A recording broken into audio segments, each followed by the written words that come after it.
ರಾಜ್ಯದಲ್ಲಿ ಸುಮಾರು ಹಾಡಿಗಳು, ತಾಂಡಗಳು, ಈ ರೀತಿಯಾದಂಥ ಜನವಸತಿ ಪ್ರದೇಶಗಳು ಕಂದಾಯ ಗ್ರಾಮ ಆಗದೆ ಅಲ್ಲಿ ವಾಸ ಮಾಡ್ತಾ ಇರ್ತಕ್ಕಂತಹ ಜನಗಳಿಗೆ ಅನೇಕ ಸೌಲಭ್ಯಗಳು ಸಿಗದೆ ಅವರು ತೊಂದರೆಗೆ ಒಳಪಟ್ಟಿರುವಂತಹದನ್ನ, ಇದು ಇವತ್ತಿನ ಸಮಸ್ಯೆ ಅಲ್ಲ, 10 ವರ್ಷಗಳಿಂದ ರಾಜ್ಯದಲ್ಲಿ ಇದು ಚರ್ಚೆ ಆಗಿ ಇದಕ್ಕೆ ಏನಾದರೂ ಒಂದು ಪರಿಹಾರ ಕೊಡಬೇಕು ಅಂತೇಳಿ ಹಿಂದೆ ಕಾಂಗ್ರೆಸ್ ಸರ್ಕಾರ ಇದ್ದಾಗ ಕಾನೂನಿಗೆ ತಿದ್ದುಪಡಿಯನ್ನ ಮಾಡಿ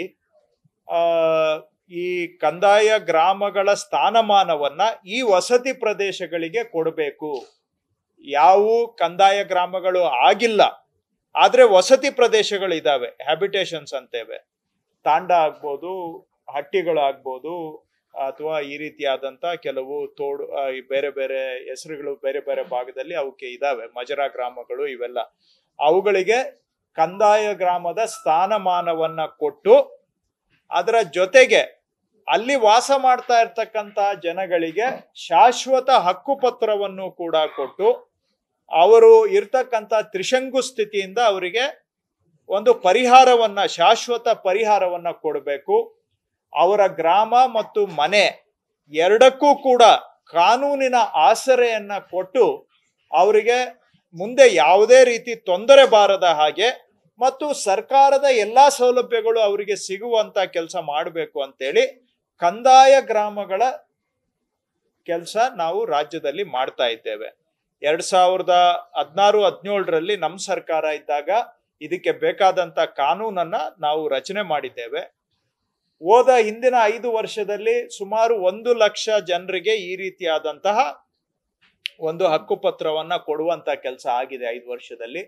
ನಾವು ನಮ್ಮ ಸರ್ಕಾರ ಬಂದ್ಮೇಲೆ ಈ ಕೆಲಸವನ್ನ ಎಳೆದುಕೊಂಡು ಹೋಗುವಂತಹದ್ದು ಆಗಬಾರದು, ವರ್ಷಾನುಗಟ್ಲೆ ಮುಂದುವರಿಯಬಾರದು, ಇದು ಒಂದು ನಿರ್ದಿಷ್ಟವಾಗಿ ಕೆಲಸ ಆಗ್ಬೇಕು ಅಂತೇಳಿ ಆದ್ಯತೆ ಕಾರ್ಯಕ್ರಮವಾಗಿ ತೆಗೆದುಕೊಂಡಿದ್ದೇವೆ.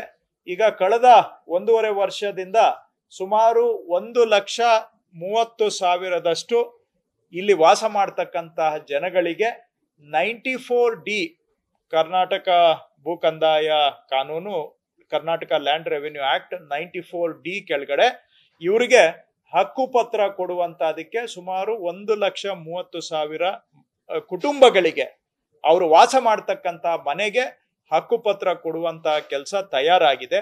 ಇದರಲ್ಲಿ ಮೇ 20ನೇ ತಾರೀಕು ಅಷ್ಟೊತ್ತಿಗೆ 1 ಲಕ್ಷ ಹಕ್ಕುಪತ್ರಗಳನ್ನ ರಾಜ್ಯದಲ್ಲಿ ವಿತರಣೆ ಮಾಡಬೇಕು ಅಂತ ಹೇಳಿ ನಾವು ತೀರ್ಮಾನ ಮಾಡಿದ್ದೇವೆ. ಸುಮಾರು 1 ಲಕ್ಷ ಹಕ್ಕುಪತ್ರಗಳನ್ನ ಬರುವ 1 ತಿಂಗಳಲ್ಲಿ ವಿತರಣೆ ಮಾಡ್ತೇವೆ. ಹಾಗೂ ಮುಂದುವರೆದು ಈ ವರ್ಷದ ಅಂತ್ಯಕ್ಕೆ ಸುಮಾರು ಕನಿಷ್ಠ 2 ಲಕ್ಷ ಜನಗಳಿಗೆ, ಇಲ್ಲಿ ವಾಸ ಮಾಡ್ತಕ್ಕಂಥ ಜನ ಅಲ್ಲ, ವಾಸ ಮಾಡ್ತಕ್ಕಂಥ 2 ಲಕ್ಷ ಕುಟುಂಬಗಳಿಗೆ ಹಕ್ಕುಪತ್ರ ಕೊಡಬೇಕು ಅನ್ನುವಂತ ಗುರಿಯನ್ನ ಇಟ್ಕೊಂಡಿದ್ದೇವೆ. ಈ ವರ್ಷದ ಅಂತ್ಯದೊಳಗಡೆ 2 ಲಕ್ಷ ಹಕ್ಕುಪತ್ರ ವಿತರಣೆ, ಮೇ ತಿಂಗಳಲ್ಲಿ 1 ಲಕ್ಷ ಹಕ್ಕುಪತ್ರ ವಿತರಣೆ ಮಾಡೋದರ ಮುಖಾಂತರ ನಮ್ಮ ಸರ್ಕಾರದ 2 ವರ್ಷ ಜನಪರ ಆಡಳಿತ ಸಾರ್ಥಕ ಒಂದು ಕಾರ್ಯಕ್ರಮವನ್ನ ಮಾಡಬೇಕು. ಸೊ ಮೇ 20 1 ಲಕ್ಷ ಜನಕ್ಕೆ ಹಕ್ಕುಪತ್ರವನ್ನ ಕೊಡುವಂತ ಕೆಲಸ ಮಾಡ್ತಾ ಇದ್ದೇವೆ. ಇದನ್ನ ಹಕ್ಕುಪತ್ರ ಹಿಂದೆ ತಮ್ಗೆಲ್ಲ ಗೊತ್ತಿದೆ, ಯಾವುದೇ ಹಕ್ಕುಪತ್ರ ಕೊಟ್ರು ಪೇಪರ್ ಅಲ್ಲಿ ಪ್ರಿಂಟ್ ಮಾಡಿ ಕೊಡ್ತಾ ಇದ್ವಿ. ಆದ್ರೆ ಅದಕ್ಕೆ ಎಷ್ಟೋ ಆ ಪೇಪರ್ಗಳಿಗೆ ಮೂಲ ಕಡತ ಸಿಗ್ತಾ ಇರ್ಲಿಲ್ಲ. ಎಲ್ಲಿ ಕೇಳಿದ್ರು ಕೂಡ ಹಕ್ಕುಪತ್ರಕ್ಕೆ ಅವ್ರ ಕೈಯಲ್ಲಿ ಹಕ್ಕುಪತ್ರ ಇದೆ, ಆದ್ರೆ ಕಚೇರಿಯಲ್ಲಿ ಹೋಗಿ ನೋಡಿದಾಗ ಮೂಲ ದಾಖಲೆ ಇಲ್ಲದೆ ಇವ್ರಿಗೆ ಕೊಟ್ಟಿರೋ ಹಕ್ಕುಪತ್ರಕ್ಕೆ ಮಾನ್ಯತೆ ಇರೋದಿಲ್ಲ.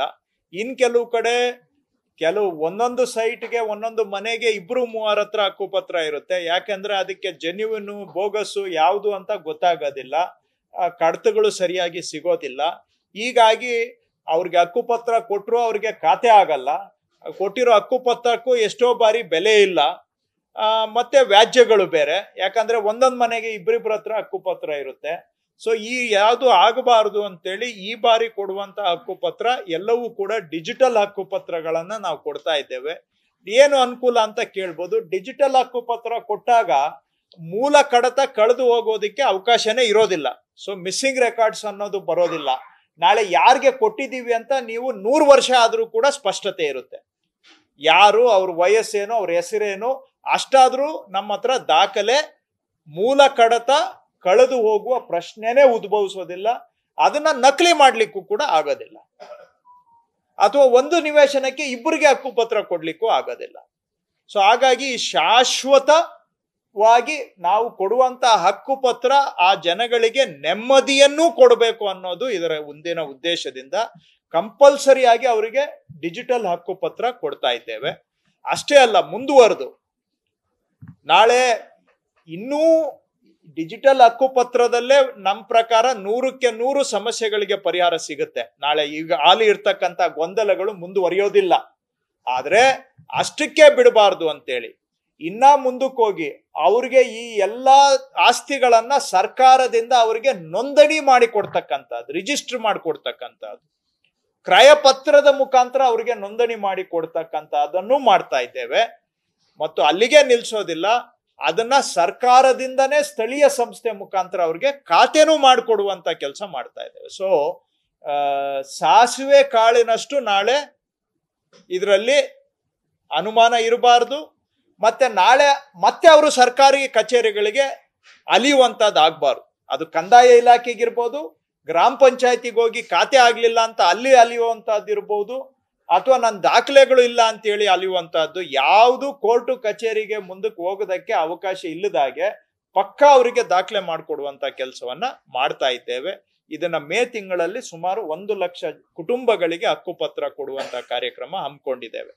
ಎರಡನೇದು, ಪ್ರಮುಖವಾಗಿ ನಾವು ರಾಜ್ಯದಲ್ಲಿ ಅದೇ 2 ಲಕ್ಷ ಈ ವರ್ಷದೊಳಗಡೆ ಮಾಡ್ತೇವೆ. ಒಟ್ಟು ನಾವು ಇಲ್ಲಿವರೆಗೂ ಗುರುತಿಸಿರ್ತಕ್ಕಂಥದ್ದು ಈ ರೀತಿಯಾದಂತಹದ್ದು ಸುಮಾರು 3616 ವಸತಿ ಪ್ರದೇಶಗಳು ಇದ್ದಾವೆ ಅಂತ. 3616. ಇದರಲ್ಲಿ ಹಟ್ಟಿಗಳು, ತಾಂಡಗಳು ಇವೆಲ್ಲವೂ ಕೂಡ, ಮಜರೆ ಇವೆಲ್ಲ ಸೇರ್ಕೊಂಡಿದ್ದಾವೆ. ಇನ್ನೂ ಹೆಚ್ಚು ಕೂಡ ಆಗ್ಬಹುದು ಈ ಸಂಖ್ಯೆ, ಯಾಕಂದ್ರೆ ಕೆಲವು ನಮ್ ಗಮನಕ್ಕೆ ಬರದೇ ಇರೋ ಇರ್ಬೋದು. ಈ 3616 ಪೈಕಿ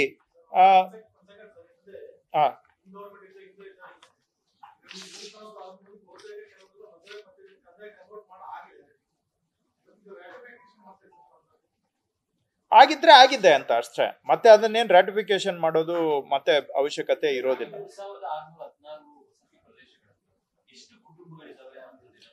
ಸಿಗುತ್ತೆ ಈಗ ಹಾಲಿ ನಮ್ಮ ಹೌದು